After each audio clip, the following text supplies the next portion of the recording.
ഭിന്നശേഷി സംവരണ വിഷയത്തിൽ സർക്കാരിന്റെ വഞ്ചനാപരമായ നിലപാടിനെ തുടർന്ന് കേരള കാത്തലിക് ടീച്ചേഴ്സ് ഗിൽഡ് നടത്തുന്ന രണ്ടാം ഘട്ട സമരത്തിന്റെ രണ്ടാം ദിവസമാണ് ഇന്ന്. തൃശൂർ അതിരൂപത ആർച്ച് ബിഷപ്പ് മാർ ആൻഡ്രൂസ് താഴത്ത് പിതാവാണ് ഇന്നത്തെ സമരം ഉദ്ഘാടനം ചെയ്ത്.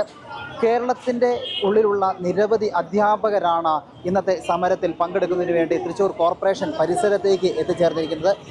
ഇന്നലെ നടത്തിയ സമരം ക്ലാസ് എടുത്തുകൊണ്ടായിരുന്നു. അതായത് ക്ലാസ് എടുക്കാൻ പോലും ഇവർക്ക് കഴിയുന്നില്ല. 25,000-ഓളം വരുന്ന അധ്യാപകരാണ് വലിയ ഭീതിയുടെ നിഴലിൽ കഴിയുന്നത്. സർക്കാർ നടത്തുന്ന വഞ്ചനാപരമായ ഒരു നിലപാട് ആണ് അധ്യാപകരോട് കാണിക്കുന്നത് എന്നാണ് ഇവർ ആക്ഷേപിക്കുന്നത്. തീർച്ചയായും അധ്യാപകരെല്ലാം തന്നെ വളരെയേറെ വേദനയിലാണ് എന്ന് ഉള്ളത്. കാരണം പറയുകയാണെങ്കിൽ സർക്കാർ നടത്തിയിരിക്കുന്ന എല്ലാ നിലപാടുകളും ഇവർ കാണിക്കുന്ന വഞ്ചനാപരമായ ഒരു കാര്യം തന്നെ ആണ് എന്നാണ് പറയുന്നത്. അതുകൊണ്ട് തന്നെ സംസ്ഥാനത്തിൻ്റെ വിവിധ ഭാഗങ്ങളിൽ നിന്നുള്ള നൂറുകണക്കിന് അധ്യാപകരാണ് ഇന്ന് ഇവിടെ കൂടിയിരിക്കുന്നത്. ഇപ്പോൾ നമ്മളോട് കൂടെ മുൻ ടീച്ചേഴ്സ് ഗിൽഡ് സംസ്ഥാന പ്രസിഡന്റായ ജോഷി വടക്കൻ സാറാണ് ചേരുന്നത്. സാർ, ഇന്നലെ ഇവിടെ തെരുവിൽ ക്ലാസുകൾ നടത്തിക്കൊണ്ടാണ് അധ്യാപകർ പ്രതിഷേധിച്ചത്.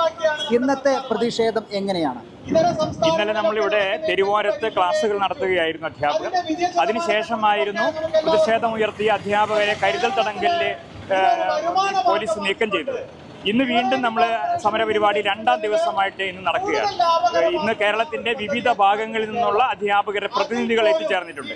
ഇന്നത്തെ സമരപരിപാടികൾ ഉദ്ഘാടനം ചെയ്യുന്നത് തൃശൂർ അതിരൂപതയുടെ മെത്രാപ്പോലീത്തയും ഭാരത കത്തോലിക്ക മെത്രാൻ സമിതിയുടെ അധ്യക്ഷനുമായ മാർ ആൻഡ്രൂസ് താഴത്ത് പിതാവാണ്. പ്രധാനമായിട്ടും ഇന്ന് നടക്കുന്ന സമരം ഒരു പട്ടിണിക്കഞ്ഞി സമരമാണ്. നമുക്കറിയാം, ഒരു പ്രതീകാത്മക സമരമാണ്. 2018 മുതലുള്ള ഒരു വിഷയം എന്ന നിലയ്ക്ക് പട്ടിണിയിലെ ദുരിതത്തിലായി തള്ളിവിട്ട കേരളത്തിലെ സർക്കാരിനെതിരെ ഈ ദുരിതം അനുഭവിക്കുന്ന അധ്യാപകരുടെ വേദന പങ്കുവെക്കുന്ന ഒരു പട്ടിണിക്കഞ്ഞി സമരമാണ് ഇന്നിവിടെ നടക്കുന്നത്. തീർച്ചയായിട്ടും അധ്യാപകർ എല്ലാം തന്നെ ഇവിടെ എത്തിച്ചേർന്നിട്ടുണ്ട്.